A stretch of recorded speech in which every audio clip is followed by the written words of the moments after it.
Perfect. So good afternoon, everyone. My name is Caitlin Alick. I'm the project coordinator with the Behavioural Supports Ontario Provincial Coordinating Office, and I'm very pleased to be moderating today's session. So on behalf of the Northwest Behavioural Supports Ontario team, the Centre for Education on Research on Aging and Health, and our BSO Provincial Coordinating Office, I'd like to welcome you all to today's session titled Aging with Intellectual and Developmental Disabilities, or IDD, and Dementia. We're very pleased to welcome Claire Staniforth and Tara Resnick, who will be co-presenting today. So Claire has more than 20 years experience working with people with intellectual and developmental disabilities. Her background is in psychology, and more recently, she has obtained a certificate in geriatrics from McMaster University. She is team lead for the Plus 45 clinic at Surrey Place, which is a multidisciplinary team that offers clinical services to persons with IDD who are aging. Her passion is working with IDD agencies to help them support their clients to age in place. Claire is the co-chair of the Palliative Care IDD Provincial Working Group, tasked with developing core competencies for IDD palliative care in Ontario. She's also a provincial trainer for the National Task Group Canadian Consortium, training frontline staff to work with people with IDD who develop dementia. And in 2019, Claire and her team won a Human Rights Award from the City of Toronto for their work with seniors with IDD. And today, Claire is co-presenting with Tara Resnick, and Tara is a psychogeriatric resource consultant with the Psychogeriatric Resource Consultation Program of Toronto, and she is based out of North York General Hospital. Tara has over 11 years experience in the field, as well as long-standing experience working in both the long-term care and community sectors. She has a passion for dementia care, as well as supporting frail older adults and their caregivers. Tara has extensive knowledge in behavioral management, as well as cognitive and mental health disorders. She is very passionate about education and helping to support staff in providing exemplary care and services to older adults. Tara is a seasoned facilitator for the Gentle Persuasive Approaches curriculum, as well as for the Pieces program and mental health first aid for seniors. So welcome and thank you both for agreeing to co-present today. And in terms of the plan for today, Claire and Tara have prepared a 45-minute presentation, leaving time at the end for questions. We encourage you to type your comments or questions at any time in the chat box on the right of your screen, and we'll try to ensure that we can answer them all. However, if that's not possible, Claire and Tara have agreed to respond to them after the session, and we'll send that out in a Q&A document along with a YouTube link to today's recorded session. And lastly, before I turn things over to our presenters, I'd also encourage everyone to please provide us with any suggestions that you have for future topics in that same chat pod. And as I'm sure we're all very used to right now, we also ask that you kindly remain on mute for the duration of the presentation, and then we'll invite you to unmute if you wish to ask a question verbally during our Q&A. All right, without further ado, I will turn things over to Claire and Tara, and I'll invite you to share your screen with your slides.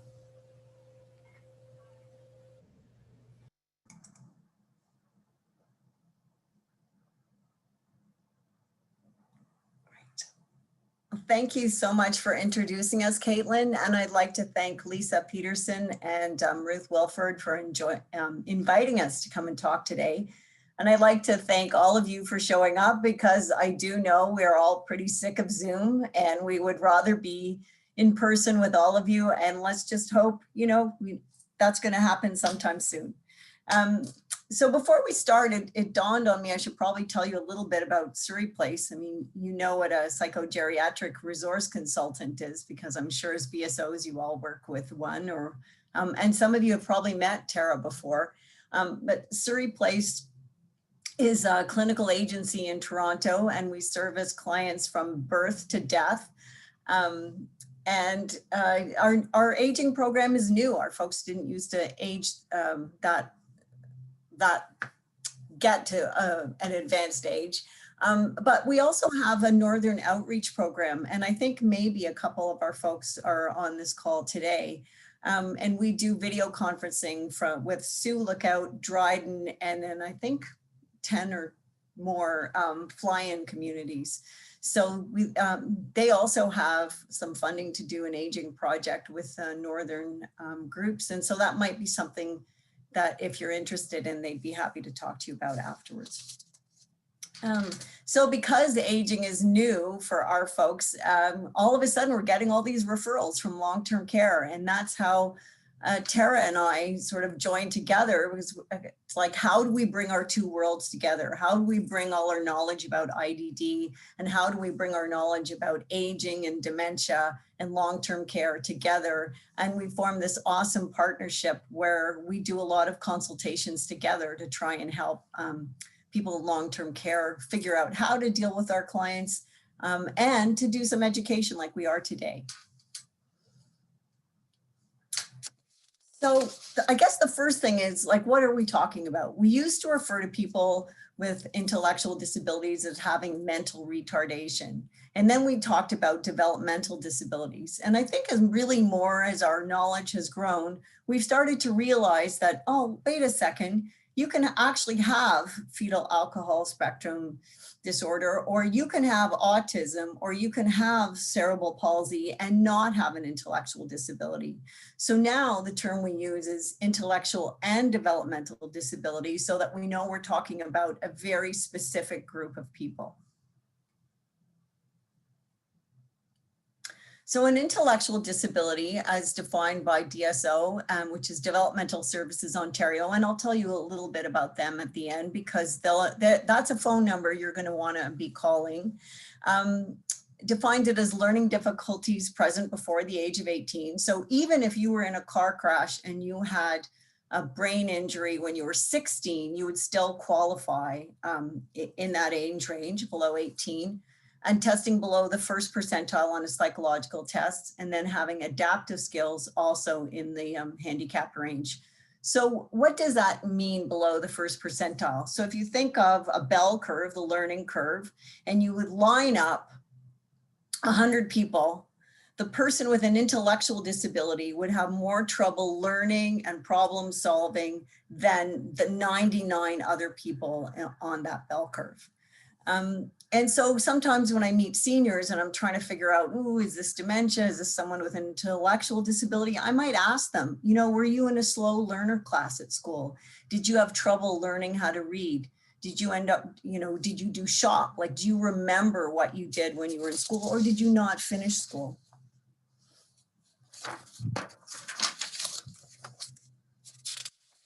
So when we're thinking about people with intellectual disabilities, we're actually not thinking about a homogeneous group of people. Where there are, you know, hundreds of genetic syndromes that might be responsible for someone having an intellectual disability. So for instance, people with Williams syndrome have a gift for music, and they tend to be very, very chatty. And people with autism have a social disability. People with Down syndrome have, you know, some of them develop a very rapid form of dementia in which they often die within 4 to 5 years of diagnosis. So this is a very, very diverse group of people. And as Tara likes to say, if you meet one person with an intellectual disability, you've met one person with an intellectual disability. So what's the big deal about IDD and aging? Well, as I said before, our folks didn't used to live that long. In 1961, people with Down syndrome had a life expectancy of 10 years old. And families were often told, you know, the right thing to do would be to place them in institutions. And we've actually met siblings who didn't know until they were in their 60s that they actually had a sibling with an intellectual disability because that person had grown up in an institution. And so I guess one of the questions is, why is it important to know that many of these people grew up in institutions? And one of the reasons is that some of the folks that you're meeting now in their 60s and 70s, this would have been how they had started out life. And I can give you 2 examples of why this was important. One referral we got from long-term care, and this guy was really having showing really bad behavior problems. And we narrowed it down to things like when he was being asked to change, when he's being showered. And then we were able to look back into his history, and we saw, oh, that actually not only had he been raised in an institution, but he had received quite a large sum of money from a civil lawsuit that took place against one of the institutions. So he probably had a pretty significant history of sexual and physical abuse. And so when you think of it in that context, you think of somebody, you know, a stranger walking in the room and asking them to take off their clothes, and why this would be a trigger for somebody like that. And another example was, this was really sad, but this one lovely, lovely man with intellectual disabilities was being bullied by his roommate. And so his worker moved him to an apartment on his own. And then he started to develop dementia. He was having significant health problems. He was showing up at emergency every single day. He was calling 911. And we realized actually that in this context, he never ever lived alone in his life. And he was getting terrified at nighttime being alone. And all he wanted to do was to be safe in a hospital or in long-term care, because an institutional setting is what he felt safe in.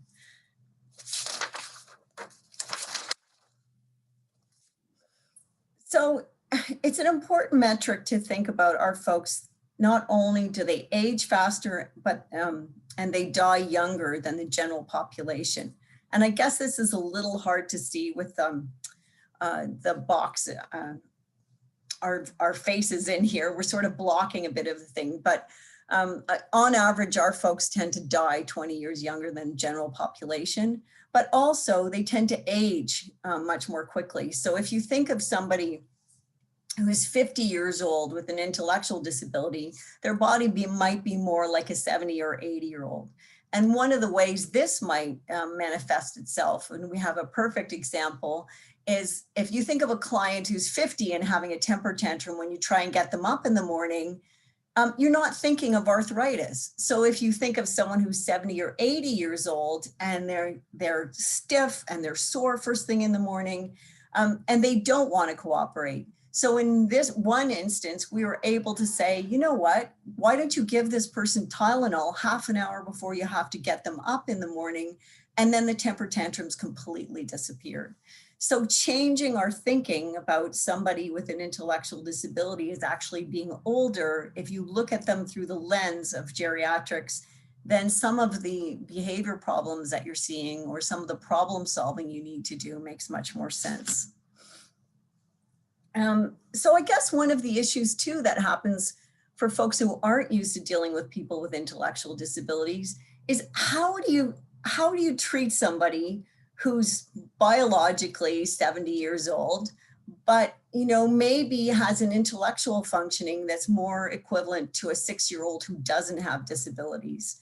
And I get to ask this question all the time. And it can be tricky, but at the same time, I think you folks are so used to dealing with people with dementia and being creative in your approach to them.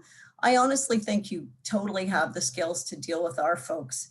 So some of the things I might use when I'm talking to someone with an intellectual disability might be, come on, John, you're an adult. We know how to do this. Or, why don't we do this together? Or, if it might be confusing that this guy has autism. He knows everything about birds and everything about transportation, and he can't tie his shoes. And his favorite show is SpongeBob, right? So I always say, if their choice is SpongeBob and that's their favorite thing in the world, then you're actually respecting them by respecting their choice. And that can be a bit of a strange balance, but you take your lead from the client. And it's not unlike somebody with dementia where doll therapy is really useful for them. We don't make judgments on that. That's something that comforts them. Well, if their favorite thing is SpongeBob, then who cares? Use that as a reward.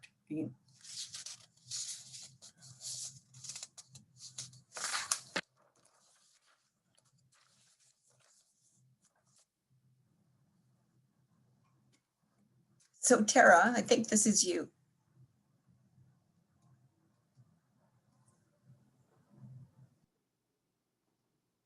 Sorry, Claire?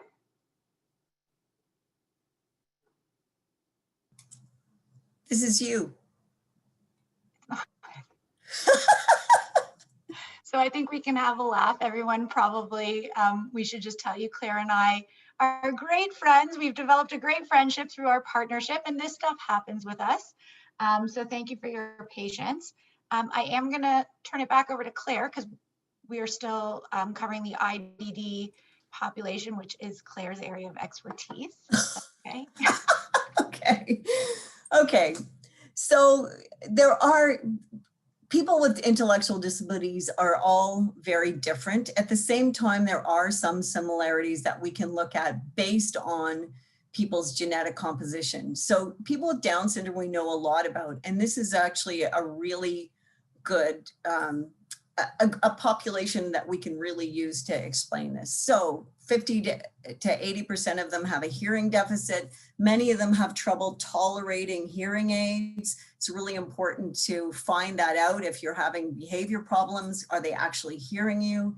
Many of them are obese and have diabetes, vision, sleep apnea. And I actually think that this stat is a little bit low. I think it's probably 80% and higher of people with Down syndrome have sleep apnea. And because of their low tone, they often have difficulty tolerating the CPAP mask. And so that's something that you might want to use some behavioral techniques to try and help with that, or use the piece that goes in the nose instead.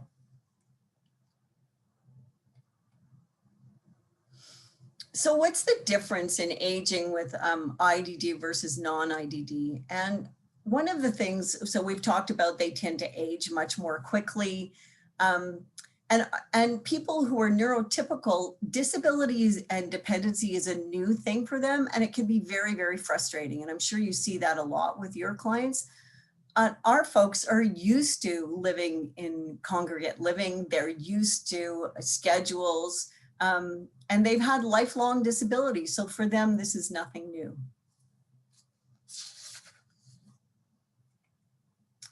And one of the other differences, and this can be really tough, is that if you have somebody who's neurotypical, then their advocates might be their spouses or their children, and it's easy to work with them to get consents or to get background information. With our folks, often it's aging parents, it's siblings who may not be that involved. And so sometimes you may have somebody who moves into long-term care and you have very little background information on them.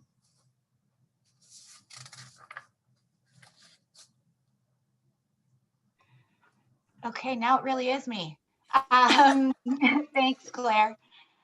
So what's interesting, and I think this is something that'll really resonate with all of you, is that when we think about how we communicate with folks who might be living with dementia or another neurocognitive disorder, a lot of what I'm about to tell you is actually going to contradict sort of what you do in your day-to-day practice. To Claire's point, a lot of it is quite similar.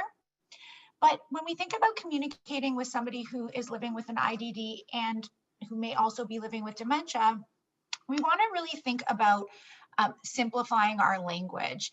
And the reason I sort of prefaced it by saying that is because when we simplify, it can seem from time to time like infantilization. And we know in dementia care, that is a big no-no. I always say to infantilize is to swear. Infantilization to me is a swear word. But when it comes to supporting somebody who's living with an IDD, we want to simplify. When I think about things like baby talk, this may be a person who, you know, their entire life has spoken this way and was spoken to that way. And this is why we need to really individualize, which I know we do day in and day out with all of our clients, residents, and patients that we're supporting. But when it comes to somebody in this population, we need to take that a step further and realize that for Bob, I'll call him Bob, for Bob, speaking to him in this simplified way may seem like baby talk, but for him it's not. It's how he's always spoken, and it's our best option to communicate with him. We want to keep it simple. When we're asking somebody living with an IDD to do something, We want to also remember that we don't want to, people, I'll say older adults who are living with dementia and IDD typically don't respond to authoritative commands such as don't or you can't. When we think about that logically, most adults don't, right? I'm not going to be very happy if Claire says, you can't do that. I'm probably going to get my back up, my guard up, and it might trigger something inside of me. Working with a person with IDD is not much different. And we have to think of ways to respectfully communicate our direction. So as an example, rather than saying something like, don't leave the door open, we might consider saying something like, please shut the door. We also want to speak respectfully, and something we want to keep in mind is it's okay to say something like, John, you are an adult and I need your help. And I know Claire had actually mentioned that when we started our session today. And if you're like me and you've lived and breathed dementia care your whole life, you might have cringed. You might be cringing looking at this bullet right now, saying something like, you're an adult. But with somebody living with an IDD, that's the kind of communication they want. That's the kind of communication they need. Please don't be deterred by the word forced, but we do want to try to provide forced choices. And what that really means is we still want to give choice. We want to offer choice always. We know that. But we might say something like, would you like to first have a shower and then take your pills? Or would you like to first take your pills and then have a shower? By doing so, we're still offering that choice, but this is what we mean by forced choice. The two things need to get done. We're giving the person living with an IDD the option to choose whichever they'd like to do first. And the last thing I want to say, sort of circling back to our first point, talking about this idea of infantilization, is if you are supporting someone with an IDD whose favorite show is SpongeBob, you're respecting their choice by putting that on for them. You're not infantilizing them. You're not treating them like a child or baby. That may just legitimately be their favorite choice, in which case we're honoring that by allowing them to watch that.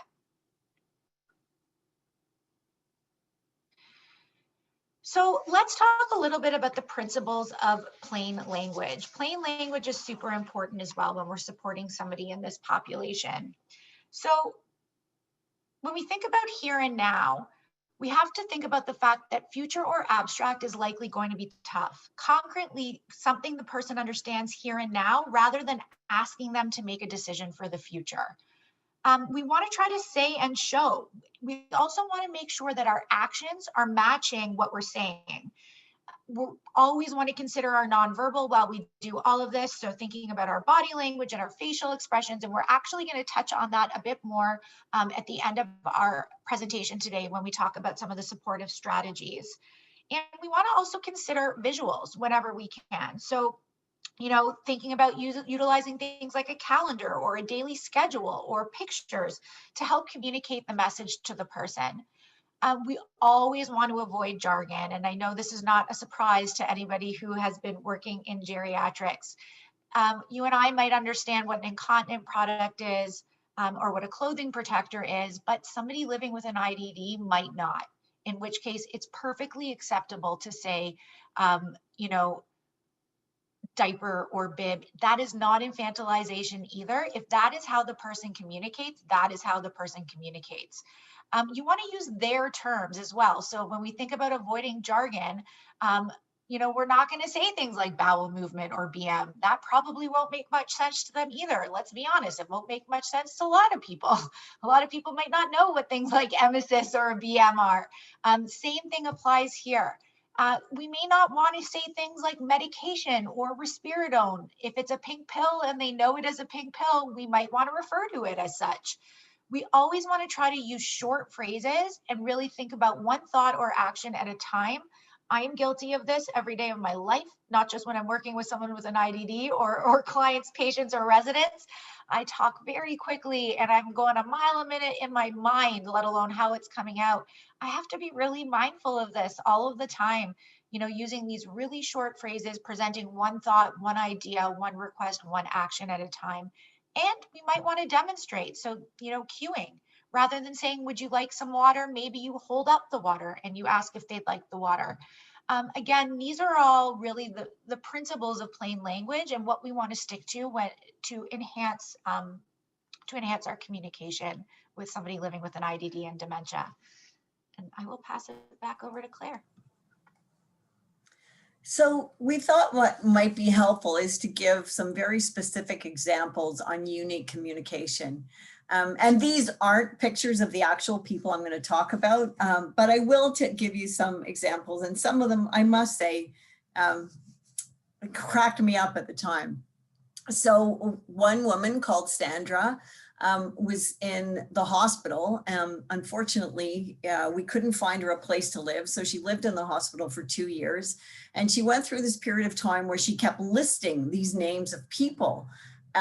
And they couldn't figure out what was wrong. And then the head nurse called her brother and found out the list of people she was listing were all the people who had died in her life.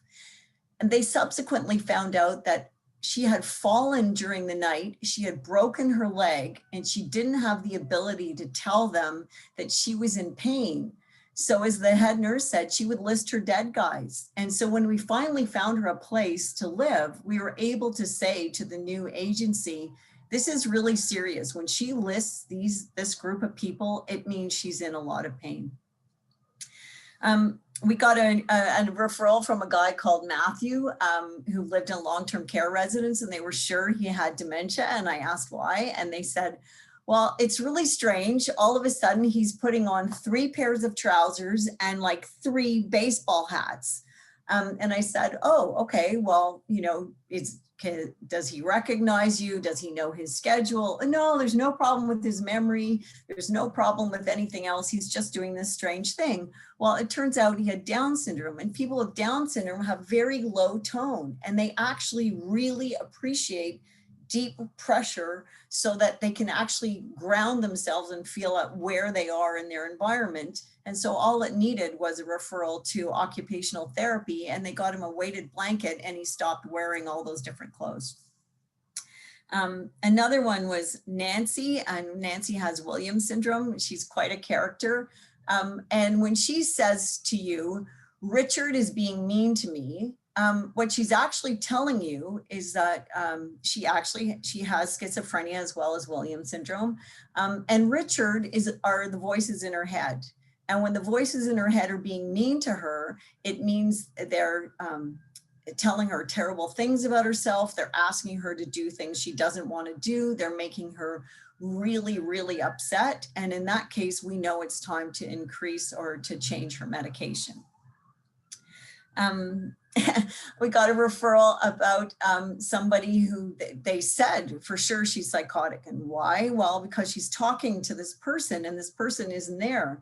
And so I said, okay, well, you know, with our folks, sometimes you have to work out what's the difference between self-coaching with language, like working through the hard things that happen to them in their day, imaginary friends, and psychosis. And so in this case, I said to the worker, does she isolate herself? Will she refuse other social activities and only want to sit in her room and talk? And she said, no, she's very social. She's absolutely fine. But when you leave her alone, you've got to hear this talking. And so I said, what elicits this behavior? And she said, what if I just play some music? And so this, they blasted, it was really funny, this 1970s disco music, and this little tiny woman and her imaginary friend were dancing their hearts out. And I just said, well, she doesn't need medication. She's absolutely fine, right? But those are the things to watch out for, right? If they start isolating themselves, if they're choosing their imaginary friend over other people, or if, like Nancy, this voice in her head is negative and is really upsetting. And so the other thing I would say is if someone has an imaginary friend or the self-talk becomes really angry, in many cases, we might just medicate them for anxiety or for depression and not for psychosis. And the last one I wanted to explain to you was really an amazing situation where I brought a palliative care nurse, a pain specialist out to see this guy who was bedbound. And he had like multiple system atrophy. And so he would hang on like a death grip onto the sides of the bed. His head was shaking. He was dysarthric. He was very, very hard to understand. And yet he was able to differentiate different kinds of pain. And so if you say to him, you know, did that pill help? He could say yes or no. Did that pill affect your thinking? And he said, yeah, fuzzy thinking. And it took him a long time to get those words out. So we were able to ask him, you know, well, what would he prefer, like the pain or the fuzzy thinking? And he hated the fuzzy thinking. And so we actually decreased some of his pain medication because he said he would rather put up with a little bit of pain and not have it interfere with his thinking. And that when he actually just last week, we transferred him to a long-term care home because he couldn't manage living on his own anymore. And this was really valuable information to be able to share with them.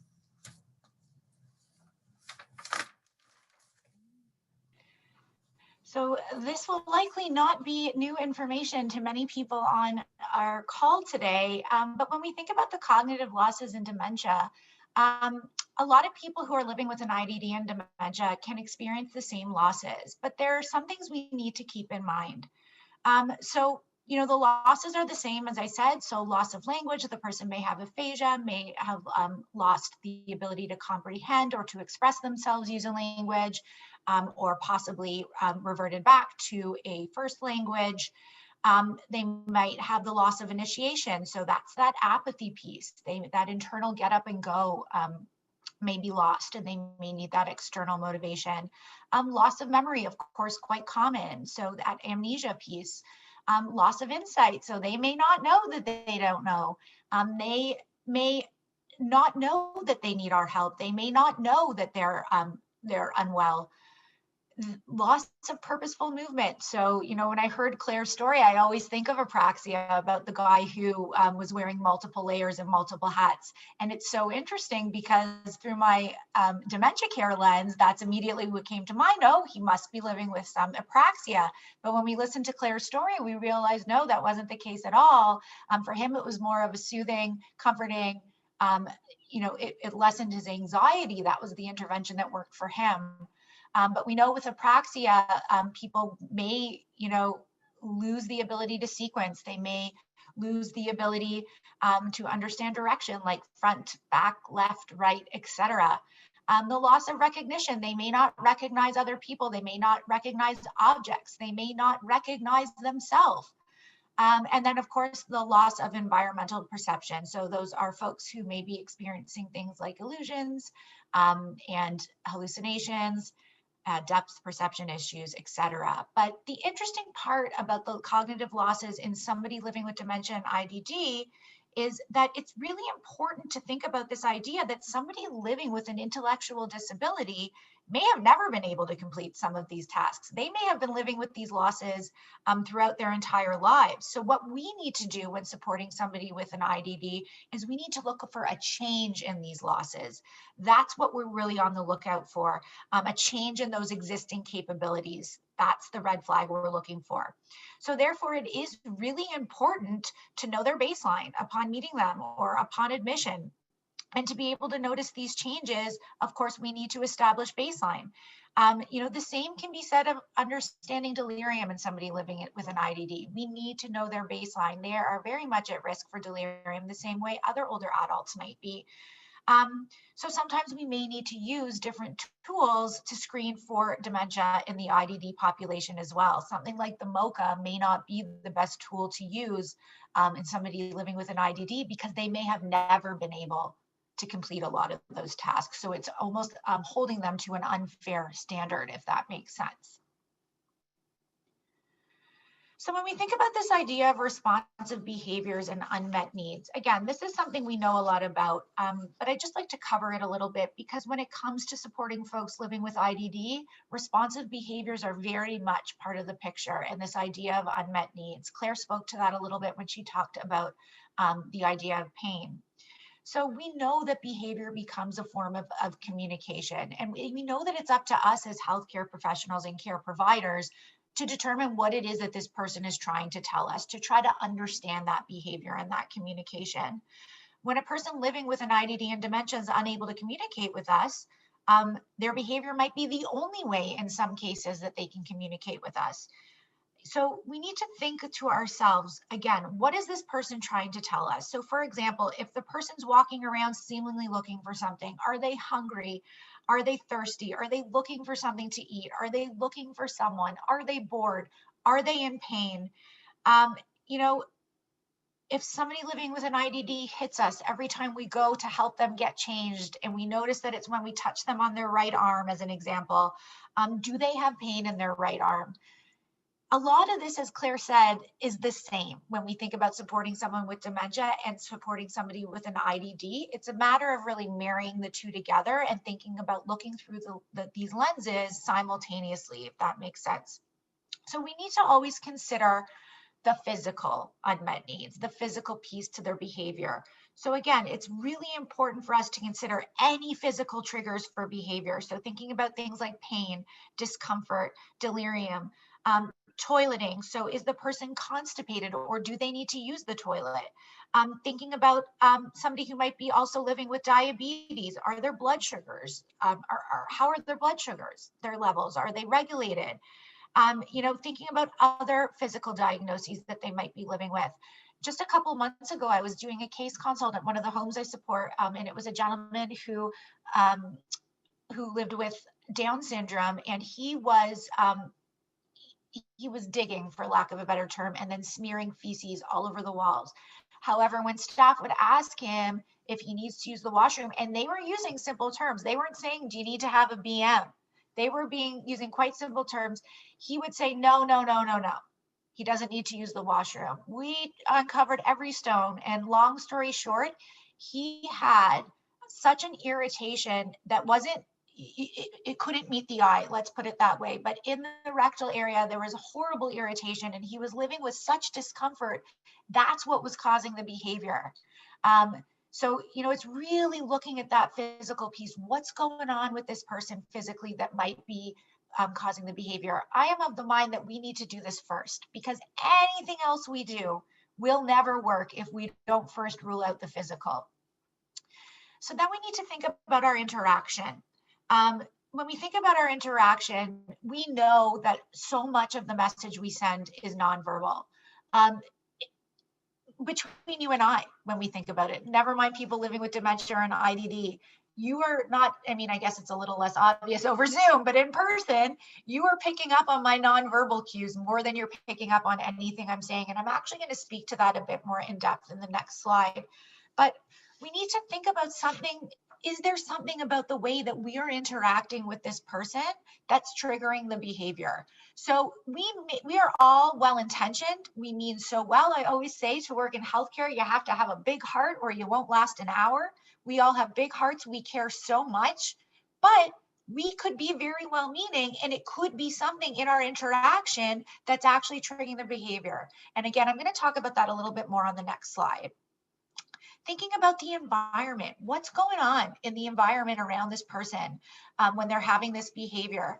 Are they overstimulated, which is a really common trigger for folks who are living with IDD? Overstimulation is huge. And when we think about long-term care, specifically some of the older homes, the way they're set up, thinking about things like, you know, 2, 3, 4 bed basic rooms, that in and of itself can be triggering, because that can be overstimulating.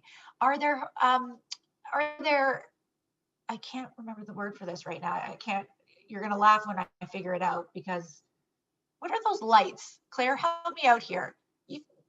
Those lights that are really irritating and overstimulating. Like strobe lights? No, we're not taking them to a nightclub. Fluorescent. Fluorescent, thank you. See, I always think about that with what just happened to me. That must be the experience for somebody with aphasia, but all day, every day. It's frustrating. But yes, not strobe lights, fluorescent lights. I know for me, in the absence of dementia or an IDD, that is a huge trigger. I get headaches. I don't feel good. So is there something happening in the environment that could be triggering the behavior? Maybe they're beside a resident who's clapping all day long. Also thinking about, are they understimulated? Because that's a real factor too. Is this person bored? Do they just want to watch SpongeBob and we didn't put it on for them? You know, it sounds so simple, but sometimes these are the things we need to really consider. Also thinking about when we're thinking about the environment, I know in a lot of long-term care homes, we have lounges where we'll sort of, residents will all hang out together and we have CP24 on. Thinking this is great. I know for me it's great, but I think if we think back to the past year, even our own experiences with CP24, it's overwhelming for us going through this pandemic. So is there something on the TV? Did they just watch a movie that was triggering? We really, again, we cannot leave any stone unturned when it comes to trying to understand what this person is trying to tell us with their behavior. Lastly, we know it's so important to understand the person's life story. The examples Claire gave us a couple of slides ago really speak to that. There are so many little intricacies, so many things that we really need to know that can be a barrier or they can enhance our care in such powerful ways. So things as simple as likes and dislikes, understanding what someone's lived through. Is there a history of trauma? A lot of people living with an IDD do have a history of trauma. It's so important for us to know that, to ensure that we're not doing anything to trigger them and to set them up for success. Did they volunteer or did they work? Did they go to school? What is this life story, and how can we incorporate this into our day-to-day care and our day-to-day interactions with this person? And again, this really just speaks to this idea of needing to have an individualized person-centered approach. As Claire said when we started out, if you've met one person living with an intellectual and developmental disability, you have met one person living with an IDD. We also just talked a lot about how they have such unique ways of expressing themselves. This also speaks to the need to individualize every single person we meet. I always say we need to spend the time to save the time. Does this take a little bit more work, gathering all of this information and doing all of these assessments? Absolutely. But we're actually going to save time in the long run because we are going to have these perfectly individualized, person-centered plans of care. And the person is going to have the best quality of life they can possibly have, which is really the ultimate goal and why we're here. So lastly, how can we support? What can we do to support people who are living with IDD and dementia? So again, we know that about 84%, it's about 84 to 90% of the message we send each other as human beings is done so non-verbally. That is a massive number when you think about it. I think of myself all the time, again, not so easy to communicate over Zoom, but I talk with my hands. I don't know if you've already noticed that. That's just me. I'm very animated as a person. I've had to be really mindful of that in my past life when I worked in long-term care and when I work in acute care, because I could be triggering someone just by being myself, just by my nonverbal. So thinking about things like my body language. So what's my body positioning like? The biggest one I always think of is crossed arms. I don't know about you. Again, in person, there's always someone in the room I can pick on to use as an example in a fun way, of course. But when you sit with crossed arms, it feels really good. It's comfortable. A lot of us do it as human beings.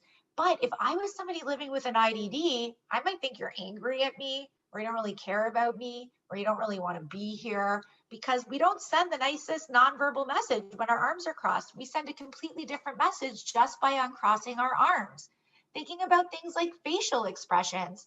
I've had a lot of staff say to me over the past year, even with a mask on, I'm going to say yes, even with a mask on. And again, I don't know how well this is going to translate over Zoom, but bear with me. I'm going to give it a shot. You can tell that I'm smiling with a mask on. It's not working over Zoom. I knew it wouldn't. My entire face changes when I smile, with or without a mask or a face shield. A smile sends a completely different message than our face does when we're not smiling. And it's such a simple tool that we have at our disposal for us to use. Thinking about gestures. Again, I used myself as an example with my animated talking with my hands all over the place. Being mindful of things like that. Thinking about our tone of voice.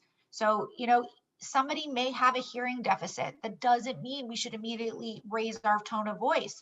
That can send the wrong message that we're angry or that we're shouting at them. So thinking about the volume, thinking about the pace, again, guilty.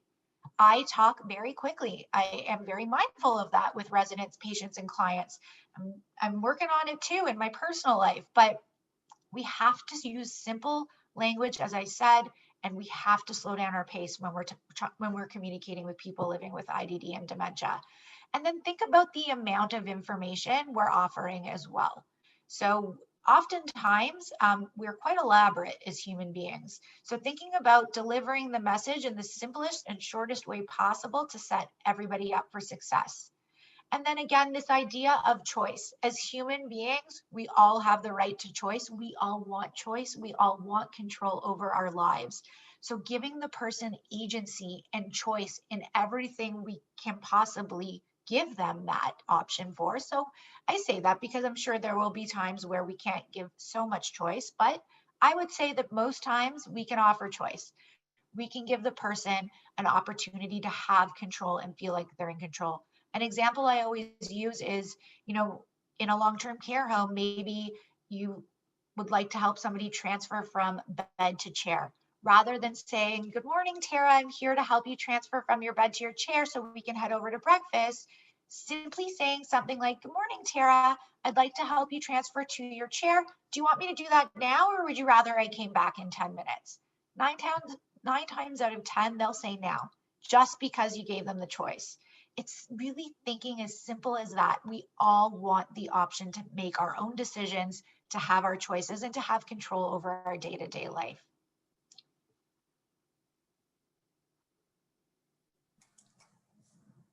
Okay, so the last thing we thought we'd do today is to just give you the 2 case examples.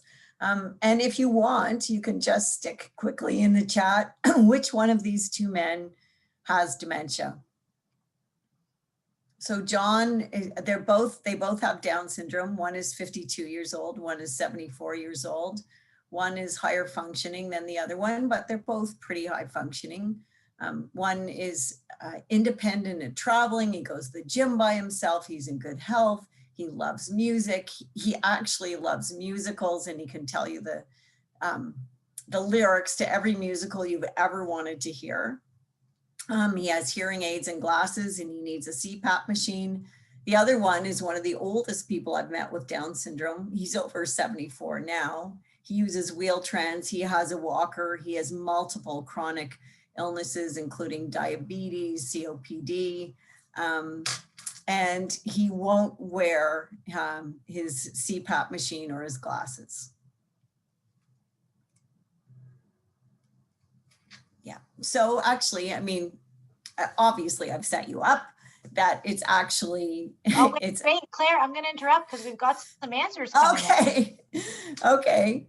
Sorry to cut you off, but so we have one person who thinks John, another person thinks Don, another one for John. Yeah. I just realized they rhyme, and I'm going to sit here saying Don, John, I didn't do that on purpose. I was trying to change their names. Isn't that funny? Oh, wow. Yeah. Yeah. I didn't realize either until I just said it out loud. So one person saying both. One person thinks you can't tell based on these. Another vote for Don. Someone's betting. Ooh, we've got a betting. We've got a bet. We've wagered a bet that it's both. And the same person who said is possible to tell thinks we need more information in order to determine. Yeah.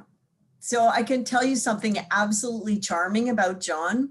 The first time I met him, he said, "Oh, your name is Claire." And he said, "Do you know Robert Schumann?" And I'm thinking, a client? And I went, "No, like the composer?" And he said, "Yes, Robert Schumann's wife's name was Claire." And this guy would show up to my office with a bow tie on. So I would call him my Down syndrome professor. And it's the Down syndrome professor who had dementia. So what had happened, he was very, very high functioning, and all of a sudden he was having temper tantrums. He was getting lost in public transportation. He was getting into fights with people because he wasn't understanding what they were saying. And his problem solving completely fell apart. So he was in a park somewhere and he wasn't sure where he was, and he gave a complete stranger his phone and said, "Call my house." And they walked him to the subway, and then he couldn't really figure out how to get on, and he appeared at home 10 hours later. Wow. Dawn, by contrast, remembered me from 5 years before. And yeah, he was quite a character as well. He had really good problem solving skills. And the funny thing is I kept asking him all these questions and he was firing all these answers. And he was this frail, tiny guy. And I was thinking, I wonder if he's even our client. And then when I said to him, I thought, oh, I need to do some psychological testing on this guy. Like, how is he so amazing at his age with Down syndrome? So I said to him, hey, would you like to come down to my office and we can do some things together at Surrey Place? And he said, yeah, sure. I just have to ask Leo. And I was thinking, well, who's Leo? Is that his worker? And I swear he reached into his walker and he pulled out this tiny little stuffed lion. And he said, hey, Leo, you want to go to Surrey Place? That's awesome. So the one thing that I didn't mention is our folks never stop making me laugh. They surprise me every single day and they humble me every single day. So many of them have horrible histories of abuse, of being bullied, of some really complex relationships, things that have happened to them. And yet they're incredibly honest. I mean, if you ask them, are you hearing voices? They'll tell you. And that more often than not, my feeling has been that they really want to be respected and they want to be loved.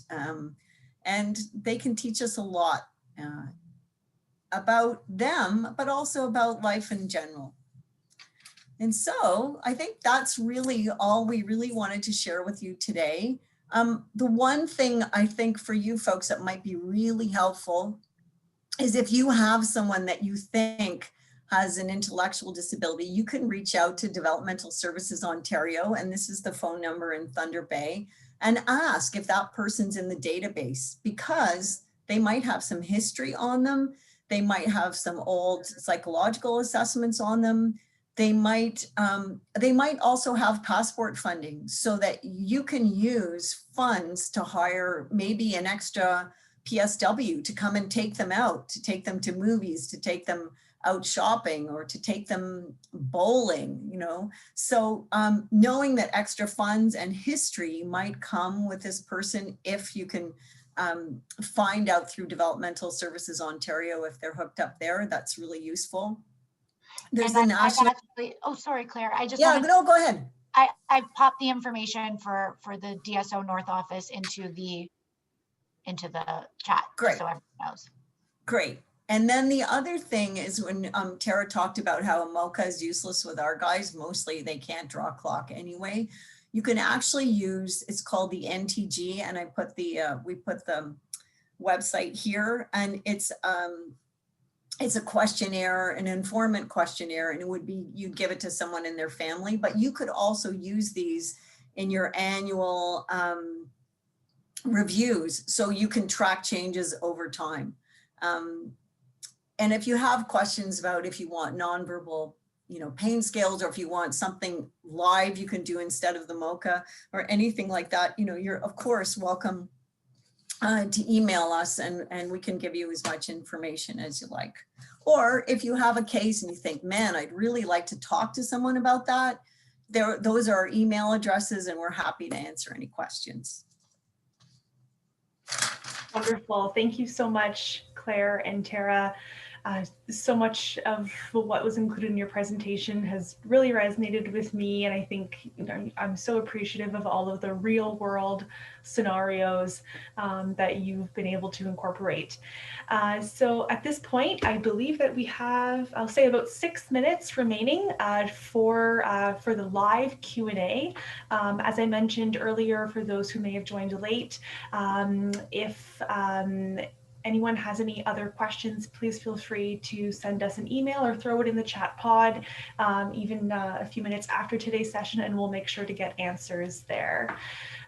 So I'm just going through the chat pod here, and we have a question here from Lonnie saying, I have an individual that tends to get agitated after lunch every day. He starts to pace and mumbles. He struggles daily. Any suggestions for how I can support him during this period?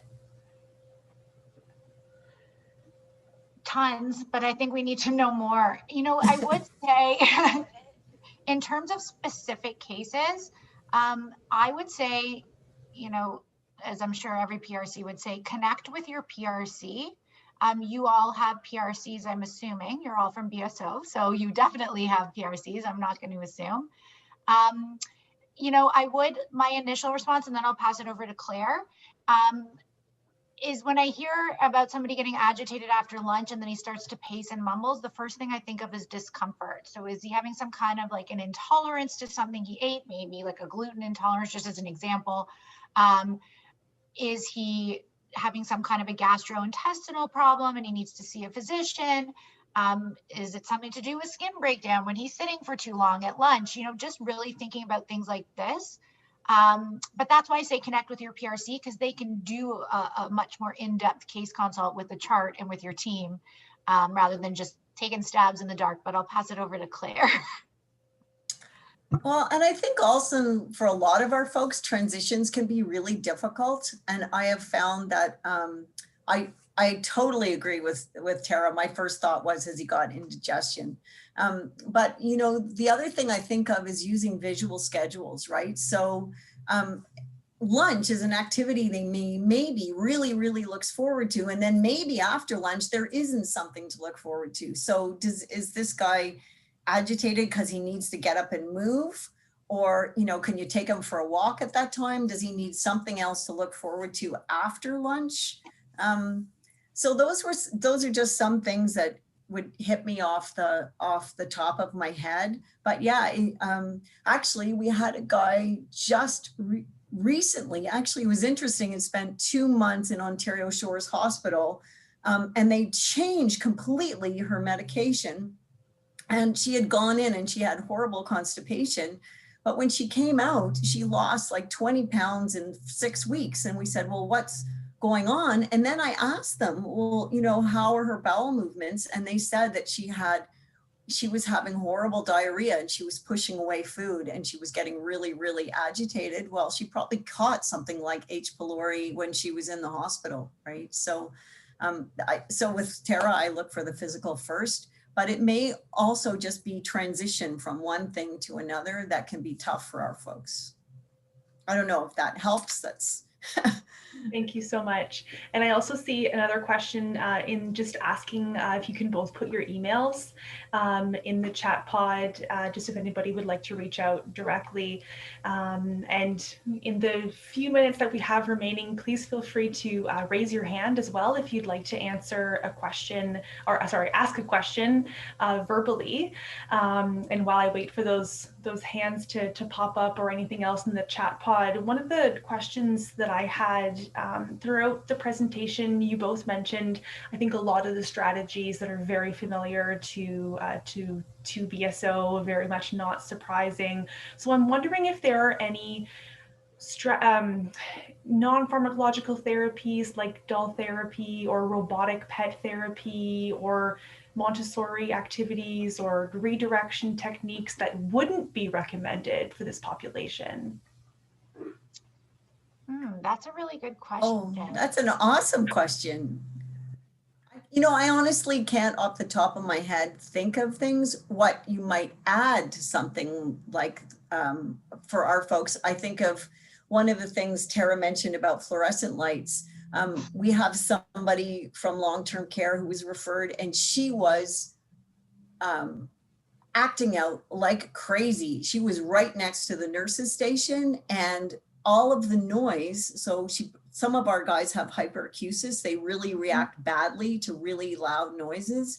And we had to move her because the sounds were driving her crazy, right? So, so with sorry, go ahead. Yeah, so I was just quickly leading. So sensory issues are often an issue with our guys, and it might be a scratchy label in a shirt. It might be high sounds, it might be lights.